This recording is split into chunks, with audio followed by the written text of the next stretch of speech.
Strong പോയിന്റിനെയാണ് invite ചെയ്യാനായിട്ട് ഒരുങ്ങുന്നത്. And before that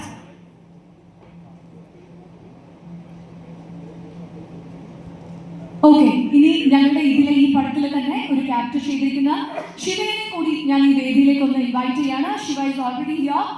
ഞങ്ങളുടെ ഈ സിനിമയിൽ വളരെ പ്രോമിനന്റ് ആയിട്ടുള്ള ഒരു ക്യാരക്ടർ ചെയ്ത ഒരാൾ കൂടിയാണ്. അച്യുതാവതാരത്തിന്റെ മാറ്റു കൂട്ടുന്ന ഒരു മുഖം കൂടിയാണ്. നല്ലൊരു കൈയടി നൽകിക്കൊണ്ട് ശിവ എങ്ങനെയാണ് എങ്ങനെയാണ് കാണുന്നത്? കാരണം അച്യുതാവതാരം ഇന്നത്തെ കാലത്തിന്റെ കഥയാണ്, ടുഡേ സ്റ്റോറിയാണ്. സോ എങ്ങനെയാണ് ഒരു സെന്റൻസിൽ, ഒരു വാക്യത്തിൽ ഹൗ യു പുട്ട് ഇൻ അച്യുതാവതാരം? നമസ്കാരം. ഈ ഒരു വാചകത്തിൽ പറയലാണ് ഏറ്റവും വലിയ പ്രയാസം. കാരണം അച്യുതാവതാരം ശരിക്കും പറഞ്ഞാൽ ലീനിയർ ആയിട്ട് കഥ പറഞ്ഞു പോകുന്ന, എളുപ്പത്തിൽ ചെന്നിരുന്ന് ഞാൻ ഇന്നലെ പറയുന്നു, കടല കുറച്ചുകൊണ്ട് ചുമ്മാ ഇരുന്ന് കണ്ടുപോകുന്ന സിനിമയല്ല.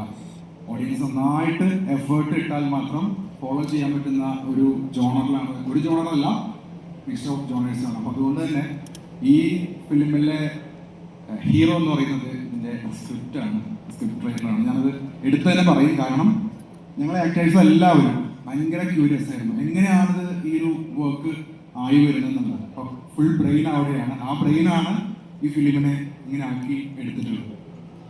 അപ്പോൾ അതിൽ ഞങ്ങൾക്ക് എല്ലാവർക്കും ഓരോ പാട്ട് ചെയ്യാൻ പറ്റി. അതിൻ്റെ ഒരു സിനിമയായി വരുന്നത്, ഞാൻ ഒരു തിയേറ്റർ ആർട്ടിസ്റ്റാണ്. കഴിഞ്ഞ 14 വർഷമായിട്ട് തിയേറ്ററുണ്ട്. അതിൻ്റെ ആദ്യത്തെ ഫിലിമാണ് അച്യുതാവതാരം. അങ്ങനെ ഒരു സ്പെഷ്യാലിറ്റി കൂടി എനിക്ക് പേഴ്സണലി ഉണ്ട്. അപ്പോൾ ഫിലിമിലേക്ക് വരുമ്പോൾ അന്നും എന്നും വിശ്വസിക്കുന്നു, ഫിലിം ഒരു ആക്ടറുടെ കലയല്ല, അതൊരു ഡയറക്ടറുടെ കലയാണ്. സോ ആ ഡയറക്ടോറിയൽ പാർട്ടാണ് ഈ ഫിലിമിന്റെ ഏറ്റവും ഹൈലൈറ്റ് പാർട്ട്. സുബോധ്, ഇനി വിനീഷിനെ കൂടി ഒന്ന് ജോയിൻ ചെയ്യാനായിട്ട് ഞങ്ങളൊന്ന് റിക്വസ്റ്റ് ചെയ്യാണ്. വിനീഷ് പ്ലീസ്. വിനീഷ് ഞങ്ങൾക്ക് വേണ്ടി അച്യുതാവതാരത്തിൽ ഒരു നല്ലൊരു ലീഡ് ചെയ്ത ഒരു ആക്ടർ കൂടിയാണ്. വിനീഷ് പറഞ്ഞതുപോലെ ഡൽഹി, കാസർഗോഡ് ഒക്കെ ആയിട്ട് നടക്കുന്ന കഥയാണ് അച്യുതാവതാരം.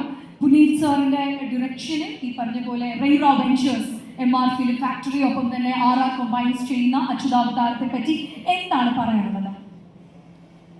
എല്ലാവരും ഇതിനു മുമ്പ് പറഞ്ഞ പോലെ അതിൻ്റെ ഡെപ്ത് ആ സിനിമ കണ്ടാൽ തന്നെ മനസ്സിലാവും. പിന്നെ ഒരു മെസ്സേജ്, ഇതുപോലെ ഉള്ള ഒരു മെസ്സേജ് നമ്മുടെ പ്രേക്ഷകരിലേക്ക്, ജനങ്ങളിലേക്ക് എത്തിക്കുന്ന ഒരു വേ ഓഫ് സ്റ്റൈൽ, അത് പുനീത് സാറ് ചെയ്തിട്ടുള്ള ഒരു സ്റ്റൈൽ എന്ന് പറഞ്ഞാൽ അത് തന്നെയാണ് നമുക്ക് കണ്ടാൽ തന്നെ മനസ്സിലാവുള്ളൂ എന്ന് റിപ്പീറ്റായിട്ട് പറയാനുള്ള കാരണം. അതാണ് അതിൻ്റെ ഒരു പ്രത്യേകതയും. പിന്നെ അത് വിഷ്വൽ ട്രീറ്റ് ആണ്.